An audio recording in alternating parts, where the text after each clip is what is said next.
When I think of the skills for the CCO in the future, I think of it as almost in two categories.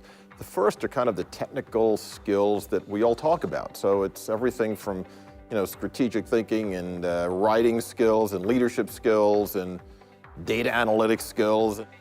The second category, which is a little bit trickier, is really around intellectual curiosity. Maybe it's intellectual capability, number one, intellectual curiosity, and kind of a passion and a drive and a thirst to learn more and learn how to apply it to your function. The CCO, when he is a member of a leadership team, and I would say more a business person, he or she is a business person who happens to have communication expertise, if it's that paradigm, it works great. So the CCO has to be an integrated part of running a business. Reputation's the foundation of any company's ability to do business. And I would say the primary goal of any CCO is to build a reputation. And that means that the CCO has to have the ears and the attention and the understanding of what's happening around the company to convey that. I think one is that you need to be fluent in the business. You need to know enough about finance and marketing and operations to understand where people are coming from. And by the way, just the basic business circumstance, the situational dynamics of the business and what it's facing at any moment in time.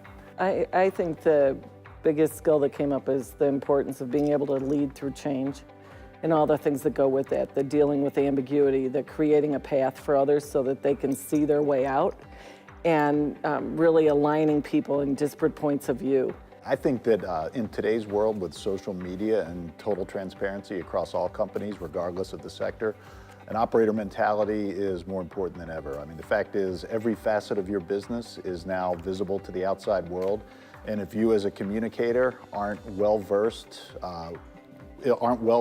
on that business and every facet of it and attuned to its rhythm and its cadence, you're never going to be able to either manage the issues that cross your desk or maximize the opportunities that cross your desk. I mean, everything is digital now. When people kind of talk to us about, what do you I don't know, you prepared for a crisis in a digital world? I mean, everything is digital, And so the absence of kind of expertise is a huge, huge absence. So there again, I think if you kind of look at future skill sets and so forth, it's not just knowing it. I mean, it's really understanding, what it's all about and how it kind of transforms, not just communications, but business.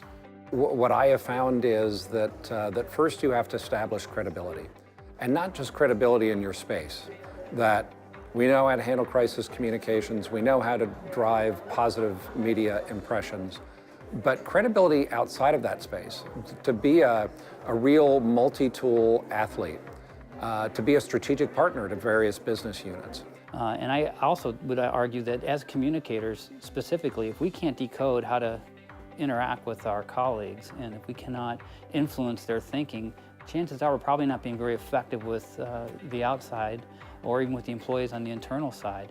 We've got a saying within DaVita, and that is leaders lead. And you don't wait till you have an engraved invitation to do it.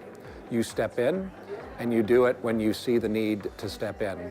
So many of the companies that we work with are going through big structural change, and/or they want to do big structural change in their communications organization.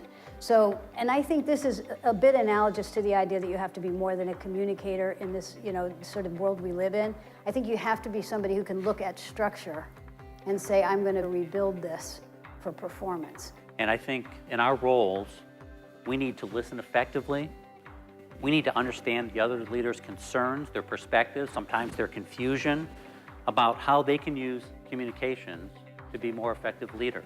So the critical thing I think most CEOs or businesses are looking for is CCOs who can create business value. That means you have to understand the business. You need to be able to think critically and strategically about business problems, not just communications problems, and to be able to have your voice heard in a way that is influential. In other words, to build coalitions across the enterprise. It takes the guts to speak up, to know when to speak up, but also to know how to speak up and to do so effectively.